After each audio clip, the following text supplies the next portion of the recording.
Um, that's sometimes a difficult team to guard because they're all so small and quick. Um, and as you guys can see, we had a bit of a struggle early on guarding them. I think they hit 9 threes in the first half. So we had to get adjusted to that. We had to pick up our intensity a little bit. But in the second half, we did a much better job. We were able to get some stops, and I think offensively throughout the whole game,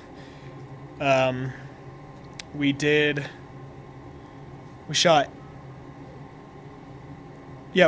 60% for the game, so it's pretty good, and limited our turnovers in the second half. Do they normally shoot threes like that? I've been studying a lot, so I didn't know if they're normally. Yeah, most teams nowadays are putting up a lot of threes, especially those NAIA teams that have a lot of guards. So we knew they had some guys that can shoot it. Number 2 is a good player. For as short as he is really quick, has a good shot. So we knew coming in that we had to guard the 3. Didn't do a great job in the first half, but we did better in the second half. Did it feel better after having 6 days of rest, and as opposed to last week having a couple games, 3 games in a week?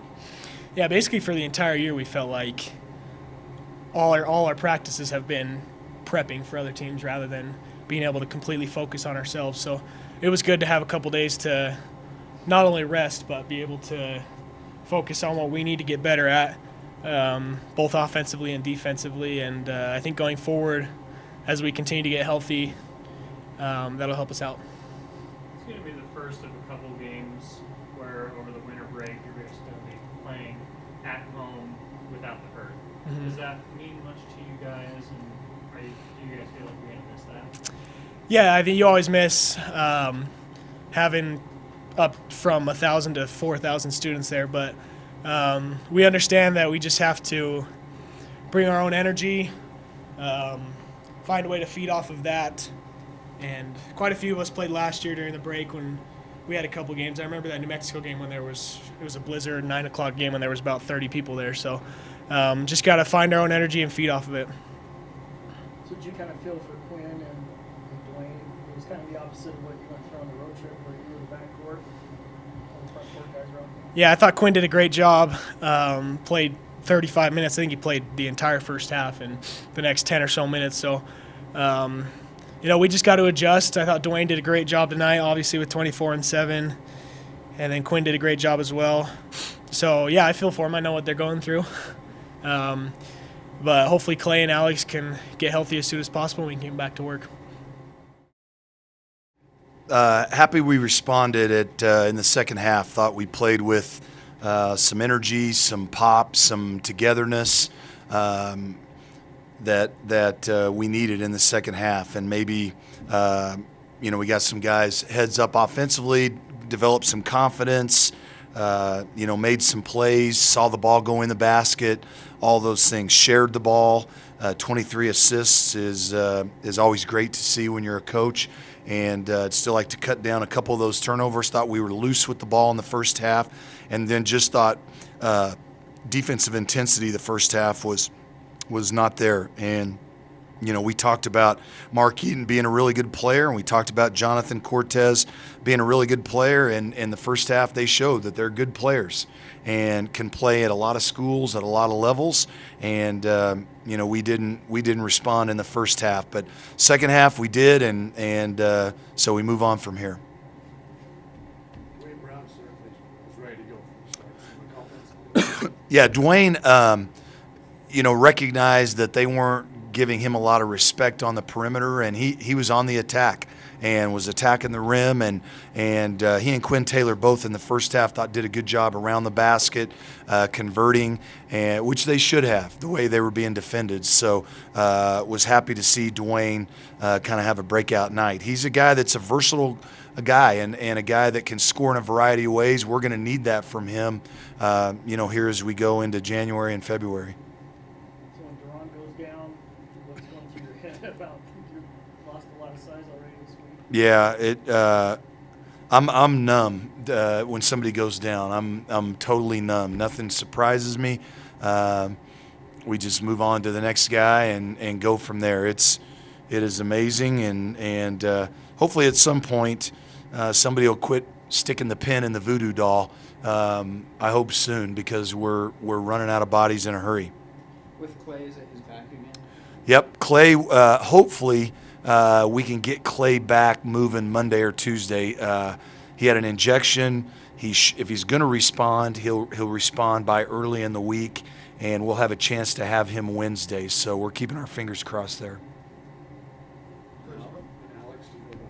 Alex is a bad ankle sprain.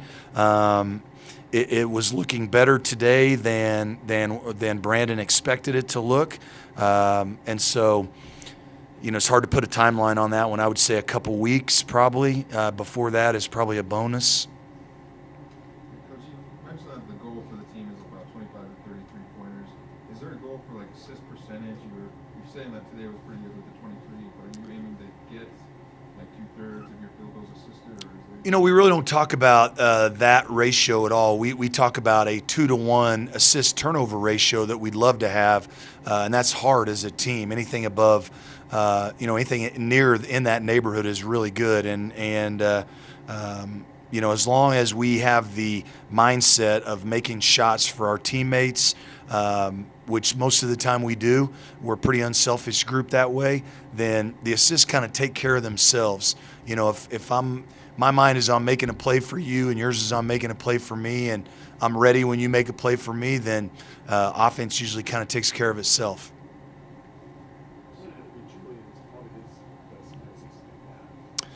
Yeah, Julian slowly but surely is kind of looking like himself. He's still not 100% in terms of his explosiveness and the way he moves, and the big thing is how long he can play. He really fatigues in a hurry, which was not like him in the past. But he's just not in game shape yet, but he's getting there. He's getting there, and he's a valuable guy for us, playing multiple positions. He can actually play all three perimeter positions, and gives us a threat at the backup one, which we need. Is Kobe doing okay with when he baked out there in the first half? Yeah, Kobe was battling a little sickness today, to be honest, and nothing physically in terms of the ankle, just a little sickness, and really proud of him for the way he played through that, and didn't make any issue of it, didn't say anything to me, but he was battling that a little bit. Another question about Kobe. A couple of weeks ago, last week when we played UCI, we were talking about how Kobe was kind of like pressing a little too much, trying a little too hard to beat the team at times. And this week, this game, it looked like he was kind of doing the same thing, but it was also working. He started really heating up in that second half. What differences did you see? Well, my focus on with Kobe is just to try to keep the game simple. He has the ability to make so many plays, and his like I talked about at the beginning of the year, his court vision is probably double what it was last year, and so he sees a lot more. And when you see a lot more, that sometimes you try to do a lot more, and sometimes that's not always the best thing. So we're trying to focus with him on making the simple play, making the easy play, and every now and then pick your spots and throw that baseline pass with your left hand, or that hook pass across the court, or whatever. Which there's really not a pass out there that he doesn't have the ability to make. It's just picking your spots and really just kind of taking what the game gives you. Coach, we've got one more game before Mountains play again. You got Youngstown State this week. Besides getting healthy, what's the one thing you're wanting the team to achieve there, and perhaps for the conference? Just to build, we really spent a lot of time on ourselves this week in terms of defensive fundamentals. And like I told our guys, tonight and Wednesday night, kind of a two-part final exam. This was finals week, so that's kind of our defensive theme. And we needed to show improvement tonight, which we played good in the second half. And Wednesday night is a big night for us defensively. They're an athletic group.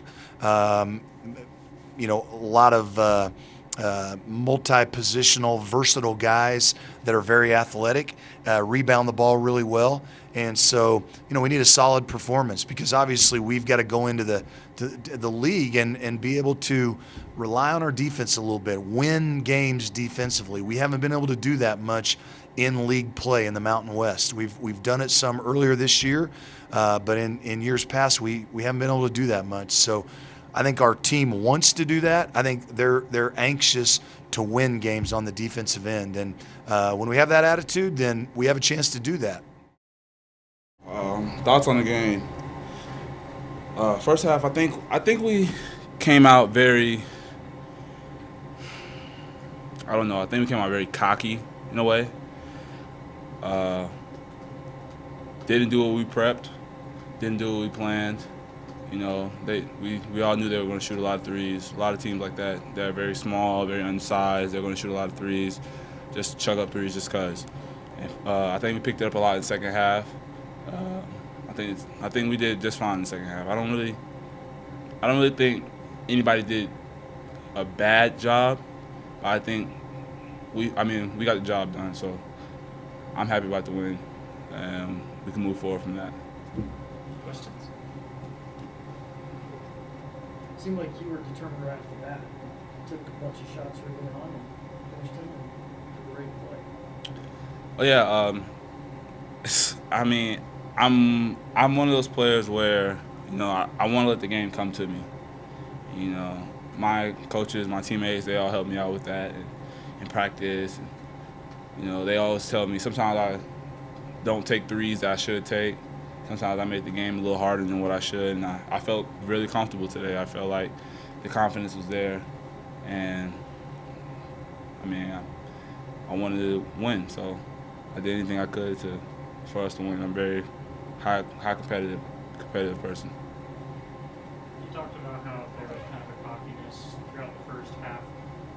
And throughout the game, you saw like Pacific, they got gifted quite a few shots of just people who didn't really guard them. I kind of call them like don't care moments for the defense. Right. And it also resulted in a lot of those ugly turnovers that kind of plagued you guys throughout that first half.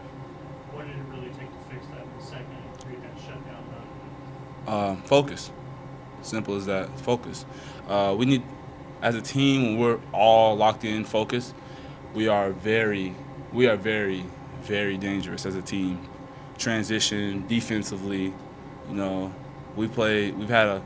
have a tough schedule, but we've put in some of the tougher teams in field goal percentages where it's like, wow, you guys really made them shoot that percentage and stuff like that. But I think when we're focused, we're really a great defensive team. Probably one of the best teams in the nation, and we just keep growing and keep getting better in practice. And our coaches are really helping us on that part.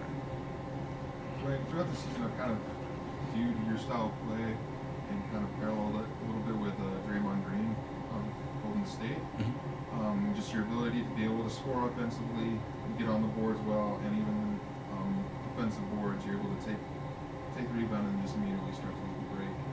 Is that kind of a comparison that you kind of feel it? Is you kind of model your game after some other players? Not really Draymond Green. I